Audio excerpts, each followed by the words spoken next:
Doctor Manjushree Dutta চৌধুরীকে ডেকে নেব কিছু বলার জন্য।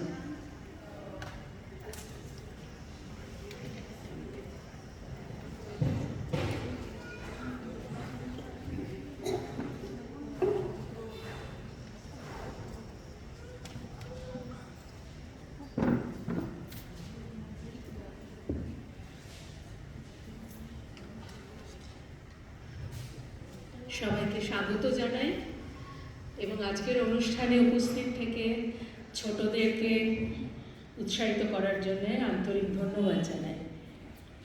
বিশেষ কিছু বলার নেই। আমরা সুরঝঙ্কারে সাধারণত বছরে দুটো অনুষ্ঠান করি, রবীন্দ্রনাথের জন্মবার্ষিকী এবং মৃত্যুবার্ষিকী পালন। এই দুই অনুষ্ঠানে বাচ্চাদের ভূমিকা খুব বেশি থাকে না, ওরা যোগদান করে কিন্তু খুব বেশি ভূমিকা থাকে না। সেই জন্য এবার আমাদের কালচারাল কোঅর্ডিনেটর মধুমিতা ও প্রস্তাব দিল যদি শুধু বাচ্চাদের একটা অনুষ্ঠান করা যায়, সেটা বেশ ভালোভাবেই গ্রহণ হলো। আর সেই অনুসারে আমাদের দুই শিক্ষিকা শ্রীপূর্ণা ও সুপর্ণা, যারা বাচ্চাদেরকে শেখায়, তারা একটা অনুষ্ঠান তৈরি করলো। বাচ্চাদেরকেও শিখিয়ে আজকের জন্যে ওরা প্রস্তুত হয়েছে কিছু পরিবেশন করার জন্য আপনাদের সামনে। আমাদের 5টা বিভাগ আছে বাচ্চাদের, 22 জন কি 23 জন বাচ্চা শেখে। বেশিরভাগই পুনার, কিছু কিছু অনলাইনও শেখে। আমি জানি একজন ইউএস থেকেও শিখছে। তো সবাই এই অনুষ্ঠানে যোগ দিয়েছে। সবাইকে কিভাবে ওরা যোগদান করিয়েছে সেটা আমরা দেখতে পাবো। তো ওরা কি শিখেছে, কতটা শিখেছে, তার নিদর্শন আজকে আমরা সবাই পাবো। এই সুপর্ণা এবং শ্রীপূর্ণাকে আমি অনেক শুভেচ্ছা জানাই এবং আজকের অনুষ্ঠানের সর্বাঙ্গীন সফলতা কামনা করি। চেষ্টা করব বাচ্চাদের দিয়ে আরও অনুষ্ঠান করার। ধন্যবাদ।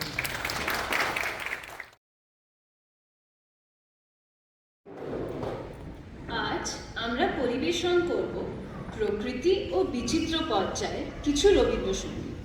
অনুষ্ঠানের প্রথম অংশ বিচিত্র পর্যায়ে গান নিয়ে, সাথে শোনাব হিন্দুস্তানি শাস্ত্রীয় সঙ্গীতের কিছু রাগের ছোটা খেয়াল ও লক্ষণগীত।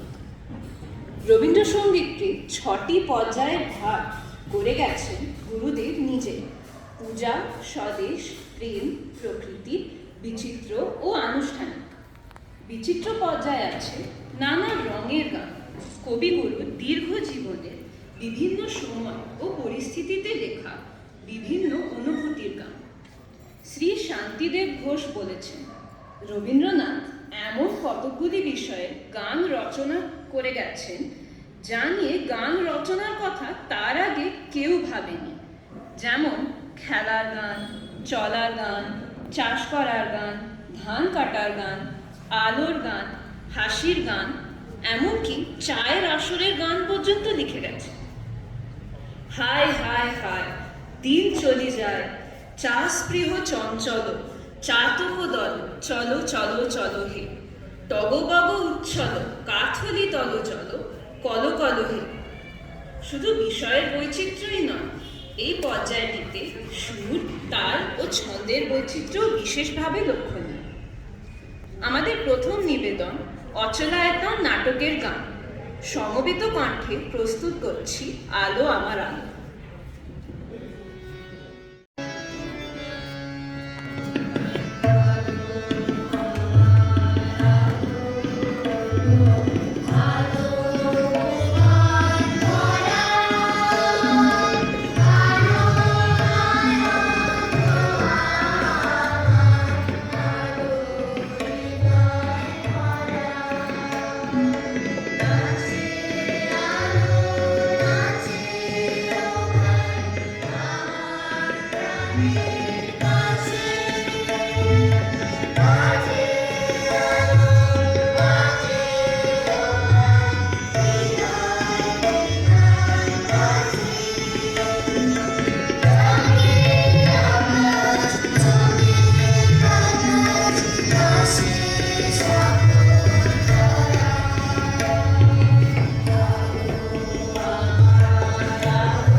10টি প্রধান ঠাট, অর্থাৎ রাগের উৎপত্তি স্থল। তার মধ্যে প্রথম হল বেদাওয়ান। সেই ঠাটের আশ্রয় রাগ বেদাওয়ান। 7টি শুদ্ধ স্বরের সমাহার। এই প্রভাতী রাগটি যেমন সরল তেমনি মধুর। এই রাগে একটি ছোটা খেয়াল গিয়ে শোনাবে শিশু প্রথম বর্ষের অনঘা রায় ও মেধা রায়।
চষা মাটির গন্ধে ভরা বাতাসের গান আমরা চাষ করি আনন্দে। গাইবে প্রারম্ভিক বর্ষের 2 ছাত্রী শিউলি হাজরা ও এলিমায়া ব্যানার্জি।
নিয়ে কে শোনাবে শিশু প্রথম বর্ষের ছাত্রী নির্ভীক আলো।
কীর্তনাঙ্গের গান স্বপন পারের ডাক শুনেছি। এই গানটি অনলাইনে শুনবো একেবারে সুদূর আমেরিকা থেকে।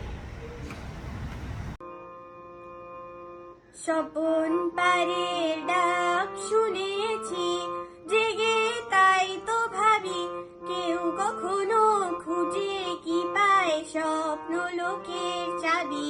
জেগে তাই তো ভাবি স্বপন পারের ডাক শুনেছি। নয় তো সেথায় যাবার তরে, নয় কিছু তো পাবার তরে, নাই কিছু তার দাবি।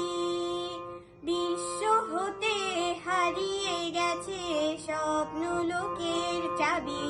জেগে তাই তো ভাবি স্বপন পারের ডাক শুনেছি। চাওয়া পাওয়ার বুকের ভিতর না পাওয়া ফুল ফোটে, দিশাহারা গন্ধে তারি আকাশ ভরে ওঠে। চাওয়া পাওয়ার বুকের ভিতর না পাওয়া ফুল ফোটে, দিশাহারা গন্ধে তারি আকাশ ভরে ওঠে। খুঁজে যারে বেড়াই গানে প্রাণের গভীর অতল পানে, যে জন গেছে নাবি সেই নিয়েছে চুরি করে স্বপ্ন লোকের চাবি। জেগে তাই তো ভাবি স্বপন পারের ডাক শুনেছি। নমস্কার।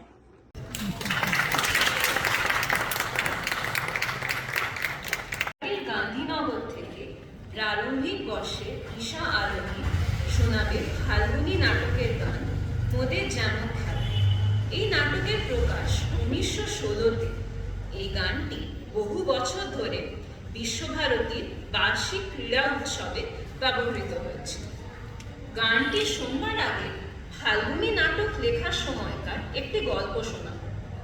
সে বছর আশ্রমের ছেলে বুড়ো সবাই গুরুদেবকে ধরেছিল বসন্ত উৎসবের উপযোগী একটি ছোট নাটক রচনা করে দিতে। উনি কথা দিয়ে লিখতে বসে গেছেন। এদিকে ভাইসরয় লর্ড হার্ডিঞ্জের নিমন্ত্রণ এসছে। একান্ত অসুস্থ না হলে এ নিমন্ত্রণ উপেক্ষা করা যায় না, কিন্তু সৃষ্টির নেশায় রবীন্দ্রনাথ তাও করেছিলেন।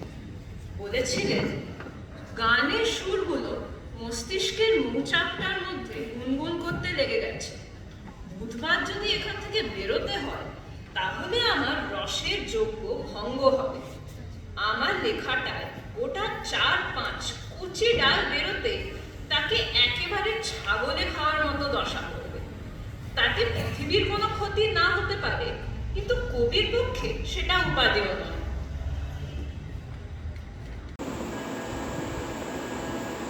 মোদের যেমন খেলা তেমনি যে কাজ, জানিস রে কি ভাই, তাই কাজকে কবু আমরা না ডরাই।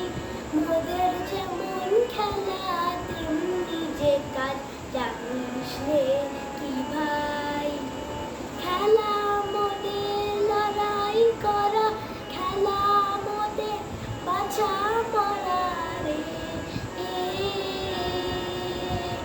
খেলা মোদের লড়াই করা, খেলা মোদের বাঁচা পড়া রে। খেলা ছাড়া কিছুই কোথাও নাই, ওরা জানিস রে কি ভাই, মোদের যেমন খেলা তেমনি যে কাজ, জানিস রে কি ভাই। খেলতে খেলতে ফুটেছে ফুল, খেলতে খেলতে ফল যে ফলে, খেলারই ঢেউ জলে স্থলে। খেলতে খেলতে ফুটেছে ফুল, খেলতে খেলতে ফল যে ফলে, খেলারই ঢেউ জলে স্থলে। বয়ের ভীষণ রক্ত রাগে, খেলার আগুন যখন লাগে, বয়ের ভীষণ রক্ত রাগে, খেলার আগুন যখন লাগে, ভাঙা চড়া জ্বলে যে হয় ঠাই। তোরা জানিস নে কি ভাই, মোদের যেমন খেলা তেমনি যে কাজ, জানিস নে কি ভাই।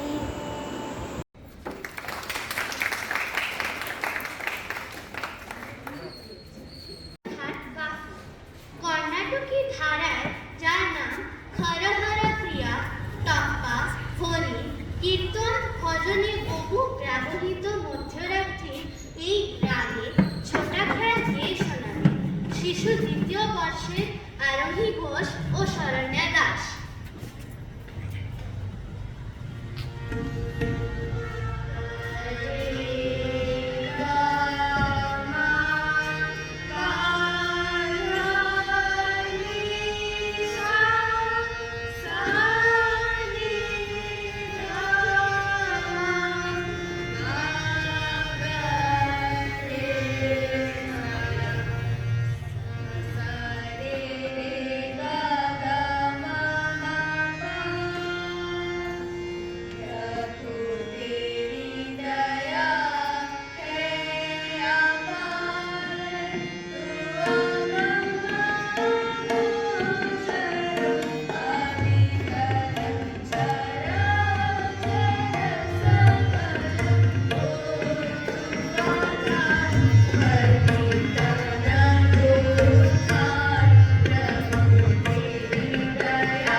এবার শুনব ডাকঘর নাটকের জন্য লেখা একটি নাট্যগীতি, মনে মনে দূর দূরান্তরে হারিয়ে যাওয়ার গান।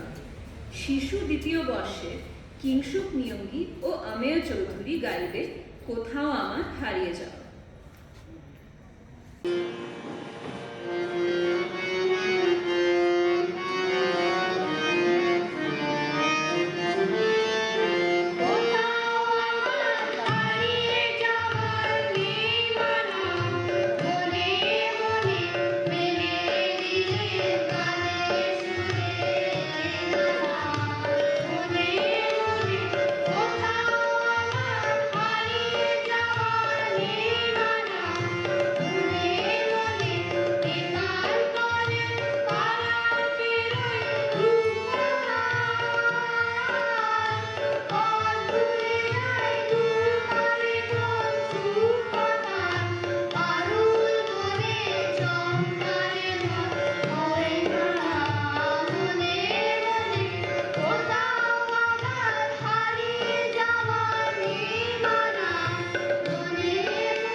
যেখানে কবি প্রজাপতির পাখায় প্রকৃতির নানা রূপ দেখেছেন, সেটি গিয়ে শোনাবে প্রবেশিকা প্রথম বর্ষের ছাত্রী পারমিতা সূত্রধর।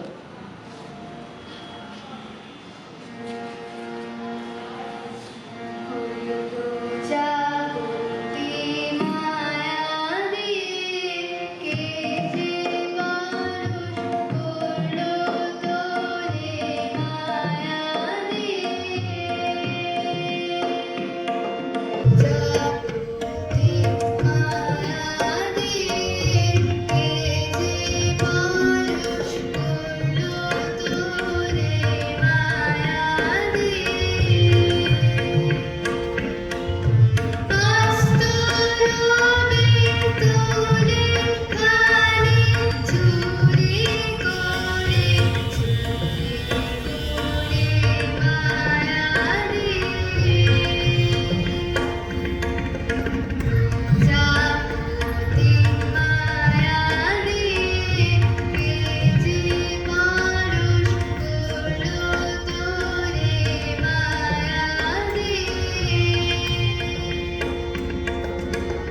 রুগ্ন বালক অমলের সুন্দরের কল্পনা ও বিশ্বের মধ্যে বেরোবার জন্যে যে ব্যাকুলতা, সেটি ফুটে উঠেছে ডাকঘর নাটকের আরেকটি গান, গ্রাম ছাড়া ওই রাঙামাটির পথ এর মধ্যে দিয়ে।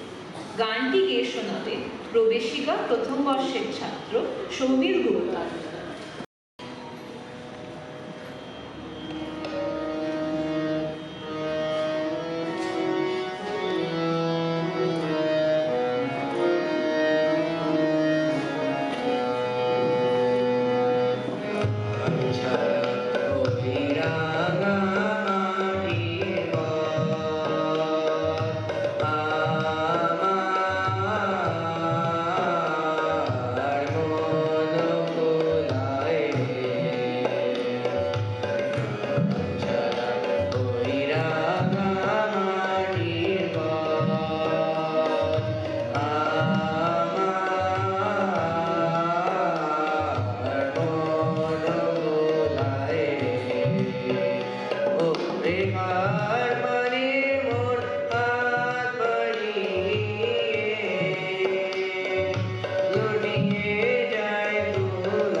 তেওড়া তালে নিবদ্ধ একটি গান। এমনি করেই যায় যদি দিন, গানটি গাইবে উপাধি প্রথম বর্ষের ছাত্রী শ্রীনিতা বল্লভ।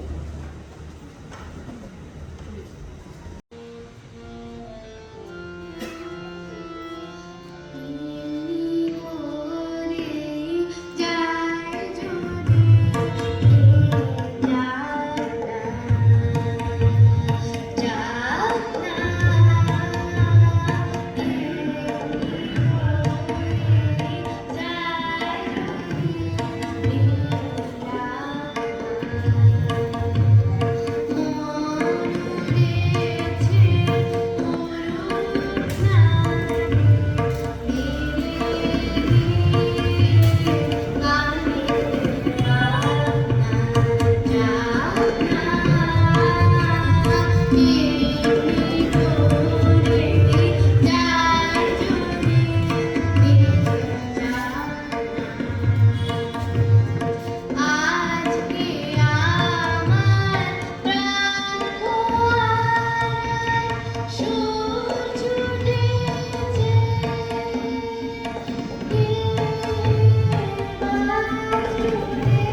হে